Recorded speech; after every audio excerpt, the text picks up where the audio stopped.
Now this evening we'll move on to office by office. I'll give each candidate 1 minute to introduce themselves. Then I'll go back and ask the candidate in those particular offices on a one-by-one basis a particular question which was forwarded to them in advance. By the end of this evening, you'll all be able to lip sync that question because I'll ask the same question of everybody and all of the candidates. We'll begin tonight with the, we have a candidate here for the office of Lieutenant Governor, and that would be Cynthia Davis. Cynthia, we'd offer you 1 minute to introduce yourself, and then I'll have a question for you. Thank you. I'm Cynthia Davis, and I moved here from Massachusetts back in the early 80s. And I don't recommend everybody go live in Massachusetts, but I'll tell you this much. When you get to Missouri, it is so wonderful to be in a freedom-loving state. My husband and I opened a Christian bookstore in O'Fallon, and we were open a short time when we found out that government made a bad decision that hurt all the businesses.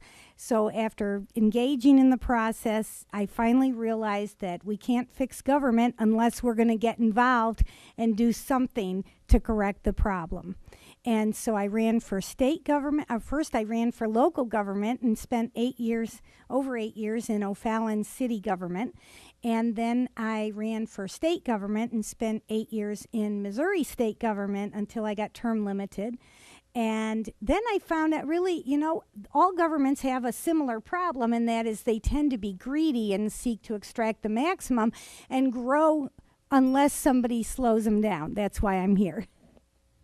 Cynthia, then my question for you is, what are the top 3 issues facing your constituency, and how in your elected office will you address each of these issues? You have 4 minutes, please. Sure. Well, first of all, what we really need to get the country back on track and the state is to be constitutional. So while I was in the Missouri State Legislature, I won this award for being the most constitutional legislator in the state of Missouri.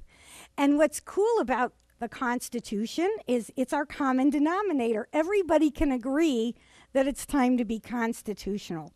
So what the state really needs is for a lieutenant governor to fulfill the highest obligation, and that is to be the president of the Senate. And the position comes with a platform that's terribly underutilized right now. And what we can do is serve as the conscience for the legislature, because there's several times this last session even when the Republican held House and Senate did things that landed on the governor's desk, and he had to veto it because it was unconstitutional. So when we start speaking the truth, we will make a difference. The other thing is, I'm the only one who is endorsed by Missouri Right to Life in this race. And for anybody who understands the life issue, that is key to most other issues because it has to do with our respect for how we treat people. And if somebody's doing wrong, we need to call them out. The third thing I will do is hold them all accountable. And that's another point that we're not getting right now.